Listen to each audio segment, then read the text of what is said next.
Let's go ahead and get started here. I'm going to go ahead and record. Welcome everyone to our Future of School webinar. We're so excited and glad to have you here today. As I said, we have an all-star lineup of leaders, supporters, parents, educators, nonprofit organizers who've come together for one sole purpose today, to share tips and tricks of what they've learned, developed, or had skilled experience in online and blended teaching. My name's Amy Valentine and I run Future of School. I'm so excited to lead this organization that gives scholarships to kids, grants to teachers, and we also do research grants. So by show of hand in the chat area, click yes if you've heard of Future of School.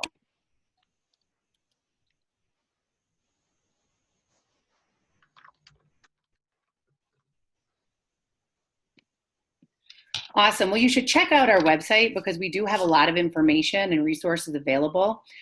Where we found ourselves is nobody could have anticipated that we'd be where we are today with the COVID-19 pandemic. Certainly we planned for changes in education, but we're in a situation where kids are at home, they're working with their families and supported by their schools, not necessarily yet for remote learning. We're still in crisis schooling mode. So what we've realized at Future of School is there is a really big need for support for teachers. And the respect for teachers has changed now too, right? Parents and society, we're able to see how hard teachers work and what they do to connect with students. So now we have teachers and educators across the country who've been thrust in this position of creating remote learning environments without the adequate training or tools that they need. So what we wanted to do was come together and offer tips, tools, and hacks that are very simple. There's a lot of information out there.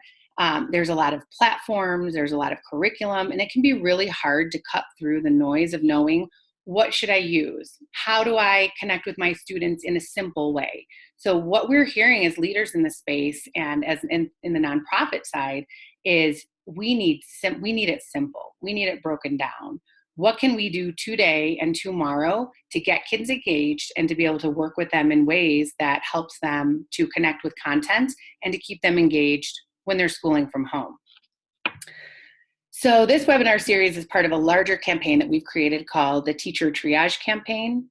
And the Teacher Triage Campaign is really a collective effort to shift from crisis schooling to empowered and effective remote learning. And so we are building this resource hub as we go. We offer Teacher of the Week, where we award a small prize for teachers who are excelling in simple strategies. We also are creating a repository of simple hacks there that are free for people to access. And we're working really hard on figuring out how can we communicate to the larger powers that be that hold on to funding and hold on to some of the policy constraints that we can work with to let them know what teachers need today, what they need tomorrow, and what they're going to need in the future as they redesign their schools and classrooms. So enough about me, and you don't need my picture because all of you can see me, and I know many of you. So thank you to our amazing panelists who are here today to share with you their tips and tricks. So we'll have each panelist introduce themselves, but I wanted to go ahead and just give you an overview of what they're going to be covering. We have a couple of people that are very passionate and skilled at talking about student engagement. We have other instructors, teachers, and leaders talking about access and parent support. And we know that it's of critical importance that we touch upon these various things in order to engage students as much as possible. So without further ado, I'm going to go ahead and turn it over to our panelists to give their overview, give you their tips and their hacks, and you are welcome to plug in your questions into the chat area, and we will address those after we have our panelists share with the group. So I will turn it over to you, Weston. Awesome. Thanks so much, Amy. I only have a short amount of time, and I want to make sure to fill it so that we can get to all the amazing panelists today. My name is Weston Kieschnick. I am an associate partner at the International Center for Leadership and Education. Let's jump right into it, right? So let's talk about what's happened for us in the space of the last few weeks, last month or so. Do me a favor, as you're sitting there, hold up both your fists like this. Even the panelists, I see you on your screen. Hold up both your fists, and on your right hand, stick out your thumb, and on your left hand, stick out your pinky for me. Some of us struggling already. That's okay. Good. So here's what's been happening in education. For the longest time, many of you who have seen me speak before have seen me say this, like we've been traveling this direction, this direction, this direction. And now all of a sudden, pandemic has arrived and technology is ubiquitous in our schools. And now all of a sudden, we have had to immediately shift gears and change direction. Go ahead and try that now. my Sarah, you're doing great. Sarah, I love how Sarah gave like a little one of these almost. Like I'm a huge fan of working smart, not hard, Sarah, but that's not really what we're going for. So what we're discovering is that the shift from what we've always done to now what we need to do in the age of pandemic is really tricky, really tricky. And there's a lot of, go ahead and put your hands down. Thank you. There's a lot of like nervousness and anxiousness around that shift. And what I'm here to try to tell you today is I want to provide some comfort, because one of the conversations I've been having with teachers all over the country is that they're nervous, that now they've got to like leave behind all the things they've done in their classroom and they have to learn all of this new stuff.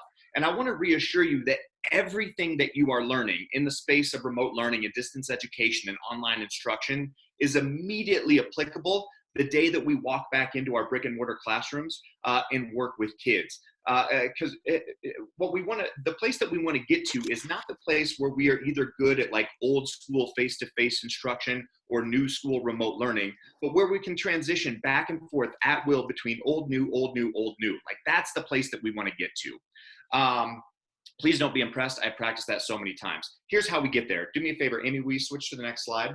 Here's sort of like my 5 commandments of remote learning. I'm not going to go through all of them. You can see them. You can read up on the screen. I want to address a couple just real quickly. I want to address the issue of communication first and foremost. I'll tell you this. Many of us are experiencing a greater email load than we've ever experienced in our whole lives. One of the greatest frustrations in the remote learning space is all of the communication that's been coming at us as parents and as students try to get a handle on what's happening in the remote learning space. And so one of the things I want to encourage you to do to sort of lighten the communication load, split your modes of communication between parents and kids. Make sure kids have a different communication medium than do your parents. One of the big mistakes that many of us have made as we enter into remote learning is we've asked everyone to email us. And what we've discovered really quickly is that that has become an absolute inbox nightmare, right? Because you get emails from parents, you get emails from students, and then all of a sudden students hit reply all and they start having conversations in your email box. Split those up. Encourage your kids to meet you in a communication medium, either on your learning management system or in Padlet or in Mentimeter, and save that inbox for parent communication. Also, mastery matters. Make sure that you have a series of must-dos and may-dos for kids. Aim your must-dos at your lowest performing kids, your struggling learners, because we don't want our struggling learners to be spending an hour, hour and a half, 2 hours per lesson. It's not sustainable, and what we'll find over time is that we'll lose them. And then last but not least, just in terms of tips and tricks, please breathe. I promise you it will never be more challenging than it is right now. Take a breath and recognize what we've done as a system of educators nationwide. We have taken a system of education and in a matter of weeks, turned it on its head. We flipped it entirely and shifted it to entirely remote, online, and virtual modes of instruction. Like, pat yourself on the back for that a little bit. Take a breath. Know that it will get better. And again, know that what I said at the beginning is true. Everything that you're learning in this space will be immediately applicable when we meet our kids back in the world that we're used to engaging with them. And last but not least, if you'll show that last slide, Amy, just keep in mind that our schools won't just be different when we walk back into them. The schools that we walked out of are not the same schools that we're going to walk back into. They won't just be different, they'll be better, because we'll all be better. We are all, students and teachers alike, bringing new skills to the table that are essential to make sure that our kids are future ready and future focused. That's all I got. Amazing. Thank you, Weston. And thanks, Amy. Yeah, thank you very much. And we'll make this available on our website for those of you interested, and we'll make sure we use the supplemental slides as well, so that way everybody has everything. It's really challenging for educators, and as a former teacher myself, for me, to cut it down to one slide. So, we asked our panelists for, 1 or 2 slides, and we cut it down to accommodate the time. So we'll have everything available on our website. All right, I will turn it over to you, Kareem, to talk about your work as a former teacher and your tips and tricks for our attendees today. Great. Hi, everyone. My name's Kareem Farah. Those of you who don't know me, I'm the founder and executive director of the Modern Classrooms Project. Prior to doing this work, I was an instructor. I taught for 6 years and actually built the model that we scale at the Modern Classrooms Project that we are now sharing with teachers around the country. A little bit of context on what that model is and why it's particularly pertinent during the distance learning experience. The model is a blended self-paced mastery-based model. In particular, it's a model designed that we actually train all of our educators to build their own instructional videos, create self-pacing within each unit of study, and grade students on mastery. All of our educators implemented this model initially in person and then shifted quite smoothly actually to distance learning. And now our initiatives at the Modern Classrooms Project is to move as fast as possible to support educators nationwide and globally through our online course and our virtual mentorship program. So that's the work that we do at the Modern Classrooms Project. We're here to help. We have about 3,000 educators in our online course and mentorship program from across the world, 68 countries and 50 states. So we're here to help educators just kind of build the building blocks to experience and execute distance learning effectively. So I'm going to focus on kind of the technical side as well as some of the overarching principles here on how you can actually shift to distance learning effectively and what are the things to keep in mind. So first, on some guiding principles. There's really nothing more important in a distance learning space and a blended learning space than keeping things simple. The reality is there's an incredible amount of challenges to access right now, and you don't want the last challenge to be that your content and your digital home base and your structures are confusing. You want clear, simple structures in place for students that allow them to understand what they need to access and then be able to execute it. And more importantly, for parents to be able to quickly understand what's expected of students and then be able to execute. The second piece of guiding principle I offer everyone is establish a digital home base and stick to your digital home base. And it doesn't matter what program it is. I cannot stress this enough. We are supporting educators across every single learning management system, including just a simple Google site you build for yourself. What matters far more than the product is the actual establishing of that digital home base and using it frequently and consistently so kids and families know exactly where to go. It's the best replacement you can have for a physical classroom.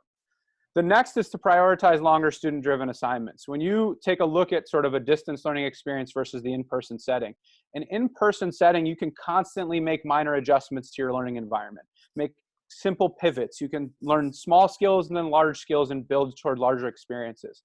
The reality is you have a very small amount of time with students. Most distance learning experiences are going to be asynchronous with a few live sessions during the week. So you have to empower kids to actually be in control of their own learning. So building and prioritizing longer student-driven assignments actually creates space for your kids to learn when you're not there. It empowers parents to support them through the process. And it just creates a general space for you by yourself time.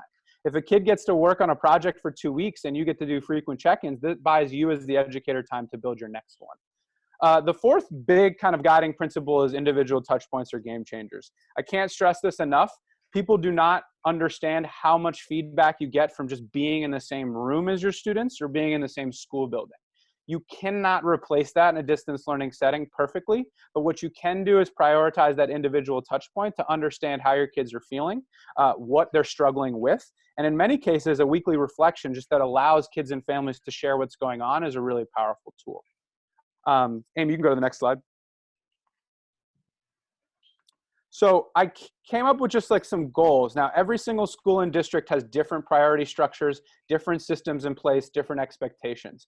But the educators that we're training through our work, we try to set some pretty clear structures that are kind of bite-sized and digestible for everyone to understand and try to execute on. The first is to post content weekly. You'll notice I literally put every learning management system possible. There's a few missing here. I can't stress enough. It does not matter what technology tool you're using from an LMS. It does not matter. I can build virtually the exact same course in every single one of these, and I have for virtually every single one of these in an exemplar form. What matters more is you're using it consistently. And what's odd about distance learning is we've sort of lost our concept of time. So once you organize content back in the day as a unit, now we encourage folks to organize things in a week structure. It creates balance for parents and kids, and it creates an easy way for you to create touch points with students. The next piece of advice is try your best to build one screencast a week. I put my suggested programs here, explain everything in Screencast-O-Matic being the most powerful, and then Edpuzzle and PlayPosit being these enhancing tools that kind of improve your screencast. But even if you're not comfortable building videos, building one a week really creates that nice, healthy touch point for you and your kids, and creates a space for them to feel like you're there. And then lastly, hosting office hours. The more frequent, the better. I encourage folks to do office hours with as small amount of students as possible. 10 different office hour sessions with 3 students is far better than one with 30 students. So I encourage folks to kind of keep them bite-sized if they can. And then lastly, just to let folks know, at the Modern Classrooms Project, our online course provides tutorials on all these different tools and apps. So if you're sitting here and you're saying, thanks for all these tips, but how do I actually use them? Our free online course, learn.modernclassrooms.org, will allow you to kind of dig in there and see all those tutorials and coach folks on how to use these tools and leverage them effectively if you want to dig in deeper on the different platforms and the different skills. Thank you, Kareem. Great information. I'm really looking forward to getting into the questions when we're done to hear how our audience is responding and has their follow-up questions for everybody. All right, I'll turn it over to you, Kier. We're ready for you to share your hacks with us. Awesome. Well, good morning, everyone. Hopefully you can hear me and I'm coming in crystal clear. Happy Friday to everybody. Yeah, it is really exciting, and I didn't realize how colorful my class looked until reflecting on this picture and how much I really miss my classroom. Again, my name is Kier. Kids call me Mr. K because, well, as you can see, my name Kier is really hard to pronounce. Just kidding. I teach 6th grade literacy, so English language arts in Baltimore City, and I am a 7th year teacher. The switch to online learning was something that in my mind it certainly wasn't easy, but I knew that it was a need that we were going to have to do. So this is actually our 6th week. A lot of my students and we've been on since March 17th, doing web calls, as Kareem was saying, right, via Blackboard Collaborate, Zoom, and using Google Classroom. I definitely want to echo a lot of what Weston said and Kareem, right, that once you get a platform, stick with that platform, because to parents, it can be a lot of garbly goop. It's a mash, right? And I think that we really want to keep things very simple for our parents. I live in a district where this idea of tequity, right? Tech equity can be incredibly difficult. So I want to make sure that the platforms that I'm using, we can maximize all of our students. Also realizing I must really like this blue skinny tie and that button up because I'm wearing it currently. So that's either awkward or awesome. So it's awesome awkward. I'm going We'll to do the next slide. Awesome. Thank you. So the whole sort of feature here is about content, culture, and wholeness. So a lot of the focus that I really wanted to hone in on is this idea of content. And I know that, some folks are, how could you possibly think about teaching your kids content right now? And we really need to be doing this. The simple fact is that just like we would talk to our kids at the beginning of the school year about what makes them tick and building those initial relationships with them, I had the same conversations very early on. What do you want to come out of distance learning? What do you want? And kids were like, Mr. K, we want to keep reading this text. We want to keep learning material. And I really appreciated having those conversations and talking with parents, guardians, families. They want content. Now, when I say content, we use Wit and Wisdom in Baltimore City. And for those of you that are not familiar with Wit and Wisdom, it is a knowledge building curriculum. So to any teachers or educators or administrators on this call, my advice honestly is worry more about building knowledge with students. If your 2nd graders or anyone else really like whales, build their knowledge of whales. Watch YouTube videos, find excerpts on News ELA or other websites, have them do mini research projects, and become really knowledgeable about all things whales or whatever topic X is. So when we're referring to content, it's just ensuring that students, again, continue to build knowledge in core areas that are related to the curriculum. Right now, we're learning about courage in crisis, Ernest Shackleton, and shipwreck at the bottom of the world. Well, we're also applying that to our lives right now. How are we standing tall and courageous amidst this global pandemic, and how can we support each other? Culture is also maintained by building and strengthening relationships. So I do a live lesson via Blackboard Collaborate where students are invited in and we learn together from 11 to 12:30. And 3 days a week, those are content lessons. We are reading the core text from the curriculum. We are building our knowledge and embedding skills within. 2 of those days, Wednesdays and Fridays, are doing an SEL themed lesson. We're doing restorative circles. Students are in breakout rooms, having a chance just to talk to each other, asking each other questions. It's important to me that students are not only reflecting, but they're checking in on each other. Friday, for instance, so after I get off this call, I'm doing a live lesson with my students, and we do the Friday focus. We are concerned with apologies, affirmations, and acknowledgments. We usually watch a motivational video or two. We analyze that, and again, we come together as a community to check in on each other, which again leads me to this idea of student wholeness, but also teacher wholeness. So I do not want that to get lost in all of this. Students absolutely should be the focus, but when you look at wholeness, or SEL, we can even look at wholeness backwards, and I'm thinking of Weston here with my thumb and pinky. SEL, we cannot spell wholeness without social emotional learning, and that includes the teacher. Wholeness is preserved, right, for me, by focusing on those 2 lessons a week and mixing in SEL questions and activities with the content. The students are struggling in terms of being at home this much. In my case, some students having one tech device for multiple students within the given family. Our first job is to be present. Then the second thing is I want you to participate in whatever capacity you're able to. If you need a mental break, text me. Send me a message on our teacher and school Instagram account. But there are multiple ways for you, the student, to get a hold of me, as Weston was saying. Parents, I expect text messages or phone calls. Students, I prefer school email, Class Dojo, or Google Classroom. But try to keep it simple. And again, for the teachers, as I wrap this up, the idea is you don't have to go overboard. Focus on content in terms of building knowledge. If you guys left off third quarter or last semester talking about X topic, maybe the desert or whatever it happens to be, continue to allow students to build that knowledge in meaningful ways. Maintain your culture by focusing on social emotional wholeness, having those check-ins, having those office hours where it's not content related. How are you doing today? And I really value you being here. Go a long way for students of all ages.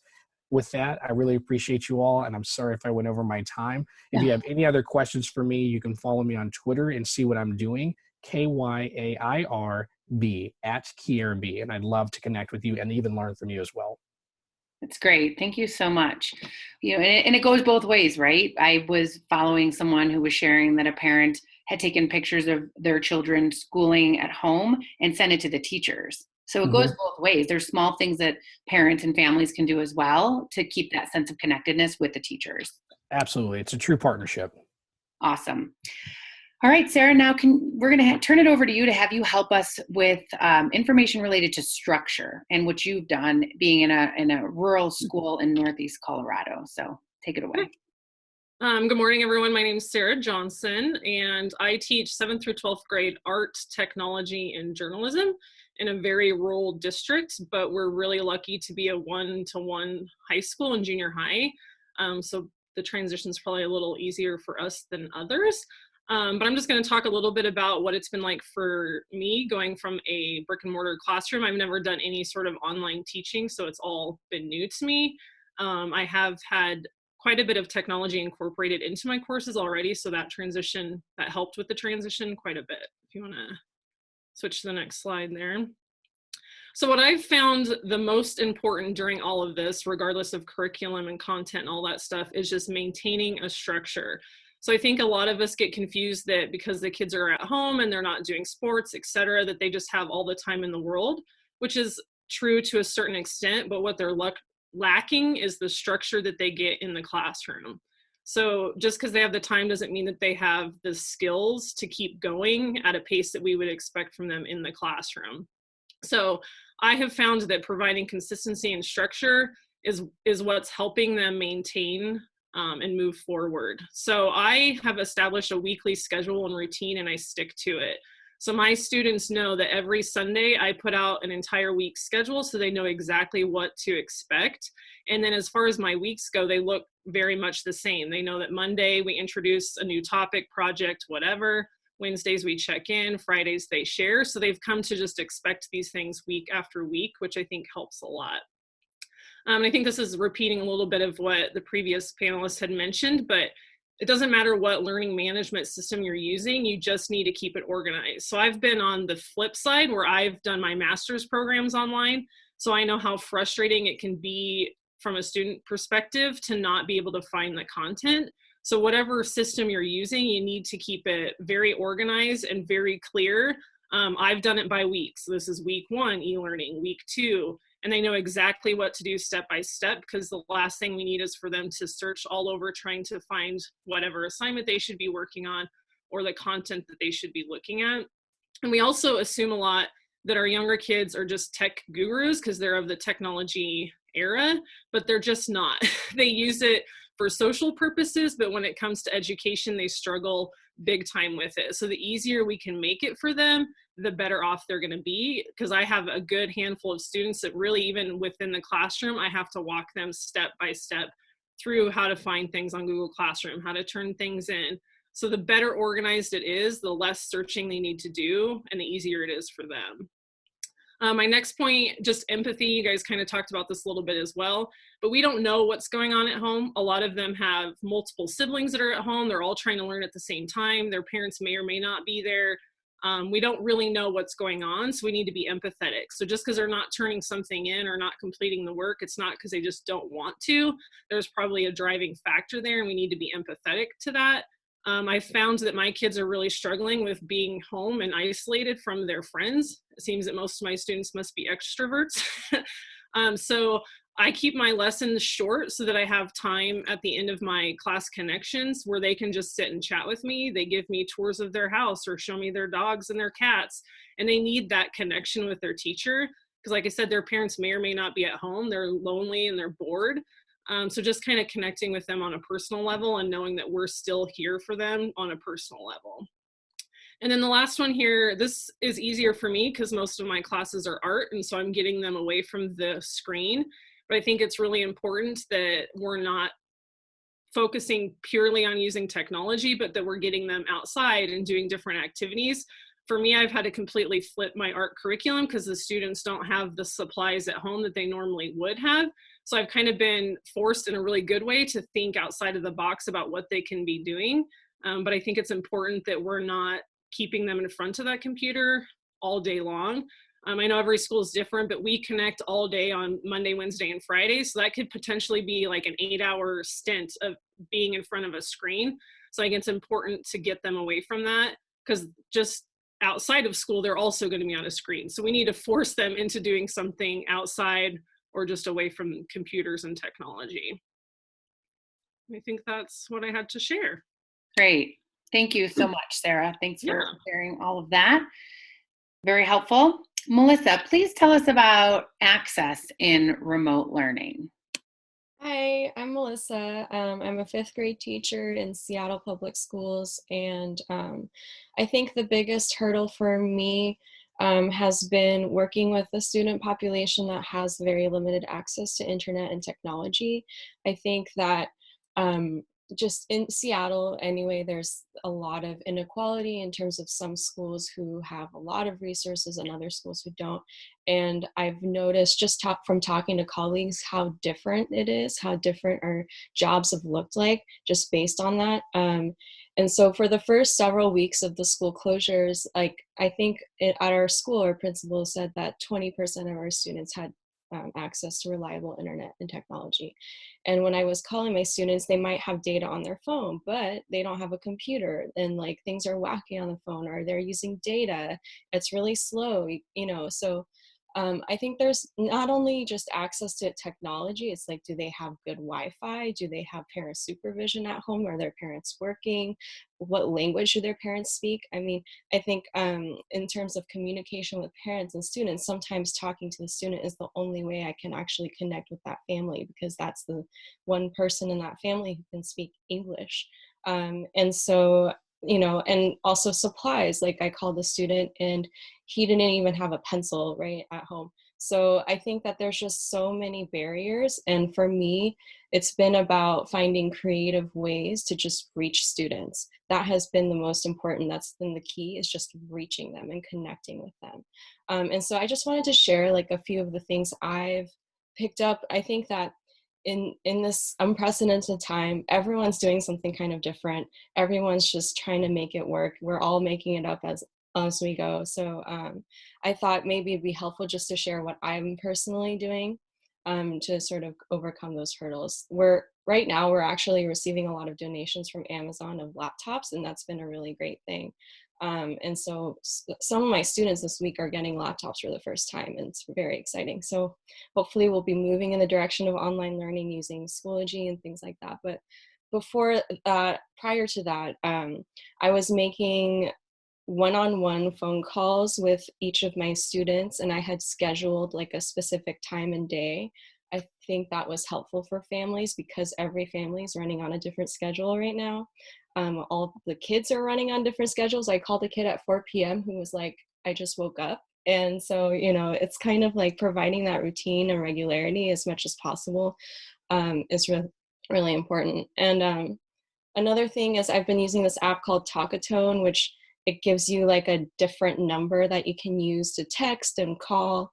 And texting has been a really, because some of my kids don't have emails, some of my parents don't have emails.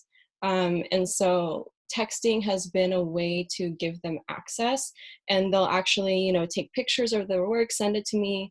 And then on my iPhone, I can use the markup app and actually draw on their work and sort of tell them like, ooh, these are right, let's check this one. I can even draw, like, especially if it's math, I can draw like what the model should look like. And so that's been a really great way to give feedback. Even if I'm only checking with them once a week on the phone, I'm texting them throughout the week, giving them feedback on their work. And then, so our district was providing packets, and I know that packet learning is definitely far from ideal. However, especially early in this pandemic, it was the only thing that a lot of our kids had. And for our parents, it was like the one tangible thing they could do, because I think online learning, especially for our families, there's a range of technological literacy as well. And so for some of our parents, what they really liked was just having a piece of paper in front of them and telling their kid, this is what I want you to do. And so having that available, I had an electronic copy of it, and while I was calling, I'd have specific page numbers and work to refer to. And that kind of provided that connection as well, just to be like, I'm here with you. I think all of this that I was doing, I was just trying to meet the kids where they're at. I think that's the most important thing during this time, is like figuring out what does your kid need? What do they have access to, and figuring out what to do from there. And that's looked really different for like each and every one of my kids. So, yeah. Excellent. Thank you, Melissa. Mm-hmm. So our last topic we're going to cover today in the next 6 or so minutes is the parent angle. And we welcome Christine Austin to kick us off with some tips and tricks for families. Good morning. My name is Christine Austin. I am an assistant principal at Gwinnett Online Campus in Gwinnett County, Georgia. Gwinnett County is the 13th largest school district in the United States. And Gwinnett Online Campus, we are the blended and online school for the district. So we have about 600 full-time students and 10,000 supplemental students. So when the state and district went to digital learning, we kind of took on a new role, and we became not only the educational source for our students, but also really kind of became a source of information for students across our district as well. And so our teachers became more than just the teachers for their students, and their colleagues started reaching out to them, parents started reaching out to them, friends from the district started reaching out to them. And so they took on a different leadership role that they weren't used to. And it was really interesting and exciting to see the leadership that they took on. But one thing that we really quickly saw was they already had that in the bag, and the teachers are awesome and teachers are adaptable. Where we really needed to provide the structure was for the parents. I personally had a really different or unique perspective because I'm an assistant principal at the online school, but I'm also a parent in the county. I have an elementary student and I have 2 middle school students, and they're at different schools. So I was able to kind of see it from different perspectives and really kind of see what are the needs that parents have across the district. The first thing that we saw is really the need to communicate clearly and frequently. Wes talked about really making sure that you're streamlining your communication and saying, you know, this is how I want the parents to communicate. This is how I want the students to communicate. That really is critical. I think from the parent perspective, it's really important that you're very much making sure that you're consistent on when you're communicating that too. Determine at the beginning, every Monday, I'm going to send out an email to my parents and I'm going to outline, this is what my expectations are for the week. Because one thing that we tell all of our parents here at Gwinnett Online Campus, even before digital learning and just as general practice, is we're a three-legged stool. We have the parents, we have the students, and we have the school. And the parents have a really important role. So when we are sending out those emails or our text messages or whatever medium you're going to use, being able to tell the parents, you're an important part of this partnership, and here's what I need from you. I need you to make sure that your student knows that on Tuesday, we're going to have a Zoom session, and on Wednesday, they're going to have a test, and on Friday, they have a project due. Whatever those expectations are, making sure that you're helping them stay in the loop so that they can help be your eyes and ears and boots on the ground is really, really going to be helpful. And then reiterating those same expectations to your students. It may be in a different format. It may be in your online classroom or in your LMS, but making sure that they're all talking in the same talk so that you don't have those situations where the student says, nope, I don't have anything to do today. And the mom just has no option but to say, okay, I guess that's true. They'll be able to really reinforce everything that you're doing at your school virtually. Providing organizational tools. This is something that I can't stress enough. I think as educators, it's just inherent. We just do this. We do this every single day. You walk into your classroom, you put today's agenda on the board. In your virtual classroom, you have everything laid out. Parents, they may not have that. They are not inherently organized with what you're doing in your class because they don't know what you're doing in your class. The first 2 weeks, I think I probably had 25 different parent friends reach out to me and say, do you have a way to organize my students? I don't know what to do. They're sleeping till 3 in the afternoon. Then they're jumping from class to class. They're starting off and they don't like what they're seeing, so they're jumping into the next class. So we actually have it's basically just an agenda that we created. It's very basic. It is a form that the teachers or the parents can go in and they can change it up and they can say, they can put their student's name, they can plug in their actual classes, and then they can print it out and have their kids check it off. I created it for myself. All 3 of my kids do it every single day. My 8-year-old actually wakes up before I even wake up, and she's already got 3 classes done because she knows this is what I need to do. It even has spots on there for things like play outside for an hour, play a board game, get exercise, so that we're really reinforcing those things like going outside and doing other things other than just sitting in the screen. So making sure you're giving them those very simple activities that are very naturally inherent to us as educators and helping them say, oh, all I need to do is print this and give it to my student, and that will help get them going. It will also help you as parents realize that you don't have to hold their hand the whole time. If you're working too, probably. You might have a home office set up, but you can't be sitting next to your students, especially if you have more than one, all day long. So it lets you say, go work on an assignment and then come back, show me what you've got done, and you can kind of have some independence and those 21st century skills that really come naturally with online learning. It allows the kids start building those up. The other thing that I think is probably the most important thing is to remember to have grace, and that's for everybody. Give your students grace as they navigate this whole new learning structure. I know one thing I saw really early on with my 8th grader is he has 6 different classes and he has 6 different teachers that are working really, really hard to come up with organized structure, and they're all doing awesome, but they're all doing it awesomely differently. So that was causing him a lot of frustration. And I know it was causing his teachers frustration because they were getting questions from kids. So remember to give your students grace as they try to figure out what is that organizational structure and what are your expectations. Give your parents grace as they embrace this new dynamic. Maybe they were a little more hands-off before. Maybe they didn't reach out to you. Maybe they were more of the parent that just said, well, if my student's passing, we're good. Now they're having to really jump into the deep end, and they might not have a life preserver, so it's our job to give them that life preserver, sending them the information, giving them the organizational tool. So give them some grace. And I think most importantly, we need to give ourselves some grace. We didn't maybe sign up for this, and we don't know what we're doing. But the fact that you're here right now, the fact that you said, I'm going to sign up to go to this webinar, I'm going to go get some tips, I'm going to figure out what are some ways I can help. That is how you're giving yourself grace, and that is amazing. Every single Friday, I call my teachers and I have the talk with them, and I just say, how are you doing? Are you giving yourself grace? What did you do great today? And we have that conversation. I probably spend 6 hours every Friday calling my teachers. And when I get on the phone with them, it's like a huge wave of relief. I think it's really important that we remember that last part more than anything, and reach out to people and just remind each other that you're doing a great job right now. It's really easy to get isolated right now. It's really easy to focus on, I keep getting these emails from parents because they don't know what they're doing. I keep getting these emails from kids because they're confused. You guys are doing a great job, and your best is good enough. And I think we need to remind ourselves of that. All of those resources that we've created, the organizational tools and things like that, we've created a whole page on our school website so that the teachers can go in there, parents can go in there. We have handouts, and we also have videos so that we have those digital resources available. You guys are all welcome to look at them, but I applaud you guys for even being here and recognizing that this is a different time, and we really need to all come together and build this community. Thank you, Christine. Very well said. Appreciate your resource sharing too.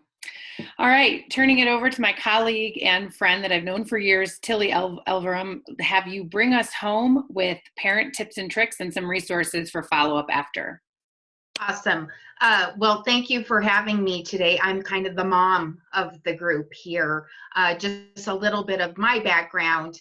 I served as president of the National Coalition for Public School Options and currently serve as president for the Colorado Coalition of Cyber School Families. And I'm the proud parent of a full-time online grad who's now in college and doing wonderfully. And we did online education full-time in 3 different states over the course of 10 years. So I've been in the trenches with families doing online education for a really long time. And if you want to go to that slide, Amy, that would be great. I'll just echo everything these amazing educators have expressed. It does my heart good because we hear a lot from families that are new to virtual learning and the struggles and the challenges that they're going through. And so to know that our schools, our school districts, and our traditional educators are seeing these challenges as opportunities is really encouraging for us, because we're basically in 2 spots in this country. We started off and parents were lamenting, my kid's not in school, learning's not happening. We still have states where there's no remote learning going on for many different reasons. And then as we've kind of transitioned, and now, we have people that are 6 weeks into their distance learning plans. Now parents are telling us we are overwhelmed. They are like drinking from, the fire hose here. There's so many resources, so much coming at them that they're really feeling like things are spinning out of control. And so what we did as experienced online parents is we established a group where we can provide mentorship to parents and educators and give them some of the best practices for learning at home. And one of the biggest things that we communicate to families all the time is, yes, communicate with your teachers early, often, always. If, the fact of the matter is, you're balancing working from home now, many of you, or you've lost employment. So now you're dealing with some really challenging circumstances as parents. And you may be juggling 2 or 3 students at home in different grade levels, each with their own unique learning challenges and abilities. And now you're also responsible for facilitating e-learning for your students. So when you have things come up in the home, you've got to communicate that to your teachers so that they can understand. If there's just no way that Johnny is going to make it to the live lesson today because you have 3 Zoom conference calls of your own, or a project, or you're tending to a sick loved one. Let's be honest right now. The reality is somebody in your own family may be dealing with this coronavirus and you're now a caregiver. So communicate all the time, whether it's through webmail or an email to your teacher. Just make sure that they know if there is something going on in your house, let them know so that they can support you. Create a schedule or routine that works for your family. My family may look very different than yours, so I don't expect you to do it like our family. When we did full-time online, our schedule was basically around our school district schedule. So we started when my son's buddies got on the school bus, and we were done when they got off the school bus, so then he could enjoy all those other activities. Well, nobody's going to sports, nobody's going to music lessons, all of those extra things that our kids are doing. So, if you have a kid that gets up at 4 o'clock, well, what's the schedule going to be at 4 o'clock? Is it, from 4 to 10 that they're working? Just think about your own family dynamics, but set up some kind of routine, because that really, it facilitates learning much better for families. Then the next thing here is do your homework. This is for parents. Parents, you cannot sit down on Monday morning for a week of learning without taking a look at what's coming up ahead. You have to do your own investment of time to get the most out of online learning. And that's where teachers, you come in.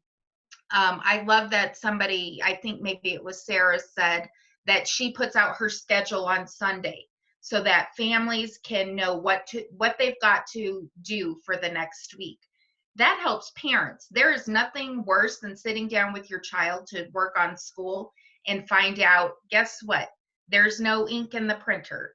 We're out of copy paper. We didn't get vinegar or baking soda for the science experiment that we're supposed to do on Thursday. So set one day, one evening a week, an hour, whatever you have time for, but look at what's expected of your kid for the week and plot out. This is the inventory I need to get school done. Maybe this is the schedule that I need to set up for myself to know when I need to be sitting next to my child at the computer or at the kitchen table where I can be there to be their support. When the teacher can't be there, that's your critical role, is to be the support for your student. And then finally, take advantage of every resource, and there's so many. Like I mentioned before, we established a group of experienced online parents. And it's on Facebook. It's called Parent Support for Online Learning. We are there. We have a mentorship program where you can get specialized support for your families. We're doing a virtual spirit week next week. And then every Tuesday and Friday, we host a little forum called the Parent Exchange, where we talk to experienced online educators, online parents. Next week, we're going to talk to a student who's done online education, her entire K through 12 education, and she's going to give her perspective and share her tips for online learning. Today, I'm going to be talking with Mary Gifford, who is a longtime online education expert, and I'm excited to learn from her about what online providers are doing for families during this critical time. And then the Colorado Coalition for Cyber School Families and the National Coalition for Public School Options, every day they're sharing tips and resources from experienced families on how they navigate online learning, and they want to be there as a support for their fellow parents. And then I'm always available. I'm on Twitter at Tilly Eldrum, and I'm happy to answer any questions that anybody might have, about student engagement, motivation, how do we keep kids engaged in the online setting. Happy to be a resource for all of you. So thanks, and again, thanks to all the educators here for all the hard work they're doing. I appreciate it as a parent. Thank you, Tilly. What a great way to wrap up our presentation, that kind offer of you for you to help, which I know you mean because people take you up on it frequently. So we have about 10 minutes left, and we had great momentum and tips shared. So I want to dive into the questions that you have.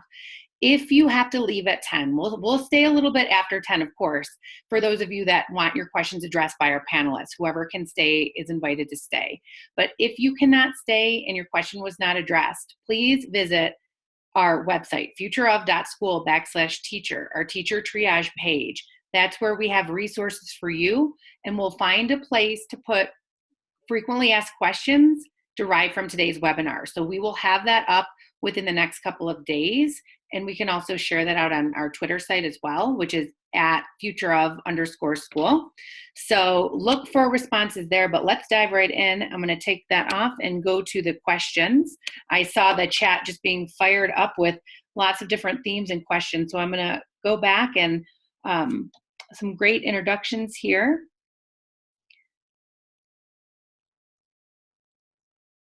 There's a lot of resource sharing as well. And Kier, there's a request for you to put your Twitter handle in the chat, so you may have seen that. And a request for your themed days again. If you could share what your themed days are in the chat, that would be, oh, I see you already responded to that, great. And we have our other chat window here. Any ideas? Oh, okay. Do you believe curriculum should be modified to fit online learning? So we'll start with that question.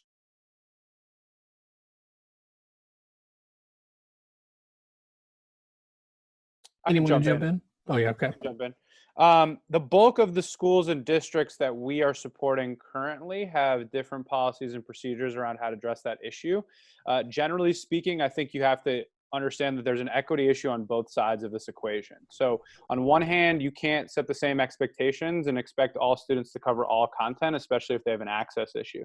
It's also an equity issue if you're not providing students with the learning that they deserve to be able to access over time that meets expectations. So if you're a student that wants to learn the coursework and curriculum for the course that they've been registered in, they should be able to find a way to access that, but simultaneously you shouldn't punish kids who have access issues. So I don't think there's an easy answer to that. I think the simple question is the closer you can get to personalization, the better.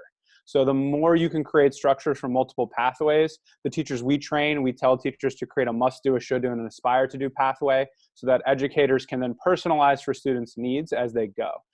Some schools are kind of creating blanket sort of models where it's 50% of work and no grading and all that kind of stuff.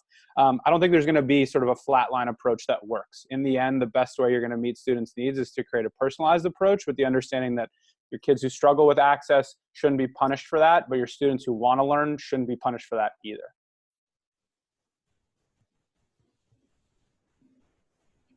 Anyone else like to weigh in on that important question? Yeah, I mean, I would certainly echo all of what was just said. I know in Baltimore City, again, we use Wit and Wisdom. It is a ELA curriculum. You can always go and just Google Wit and Wisdom, knowledge on the go, and everyone has access to free videos that Wit and Wisdom is producing. They are sort of content aligned to our fourth quarter or fourth module for the various grade levels, but it is a K-8 curriculum. They also have math there too. So it's a weird phrase, but you can kind of binge watch sort of lessons that are there anywhere from 10 to 20 minutes at a time. And that's one thing that Baltimore City is offering students is these lessons. Teachers are using those as well. Melissa had mentioned packets. Baltimore City did create packets that are aligned to Module 4 for all of them. Packets are available in person at our 18 meal sites for families that not only need food but need access to the packet. They're available for download. You can always just go to baltimoreCitySchools.org and anybody has access to our packets. So I say peruse those, take a look. We have a public access channel 77, where these lessons are also being I won't say filmed, but they're on TV for students to see the Wit and Wisdom on the go, plus whatever the teacher is doing. But to Kareem's point, I do think that there has to be levels where all students can be there. If we were in school, everyone has access to free and appropriate public education. But at the same time, there are considerations, like we said, with equity and just equity in general. And students should not be punished for not having access to the quality of the content or the amount of content being offered. But Baltimore, I'm happy, is offering multiple platforms to have some form of access to continued learning.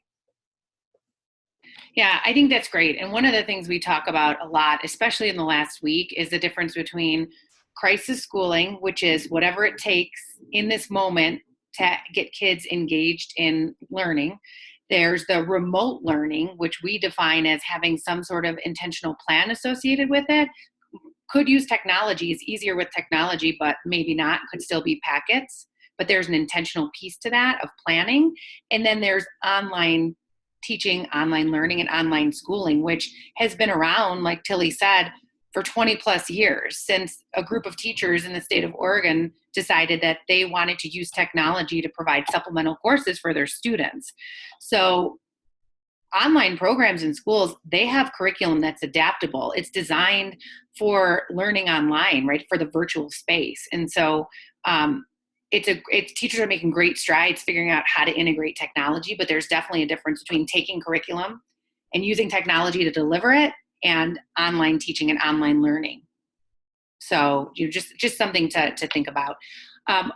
We do have a few more questions, which again, we'll have posted on our teacher triage page. But another question that I think many teachers are facing right now: how do you motivate yourself to know what is best for kids when your district is, let me scroll down. What do you do when you sent emails, called, Zoomed with parents and students, and they're still not doing any work or showing up? Do you have any tips or suggestions for what else we can do to get them engaged in their own learning? Hey, Amy, I'll jump in and speak to this because Jen, I saw you posted a question about something similar. I put it in the answer column. I typed an answer back to you. So it's interesting because we're dealing with a lot of questions about like student motivation, like what do we do? Like the kids have figured out that, none of this stuff will be graded. Like Megan, I saw you have a question, like, can a student fail? Some of the kids have figured out like they can't fail. All of these questions are linked to a larger problem that this pandemic has uncovered for us. And that is around the culture of assessment and grading that we have cultivated in our schools.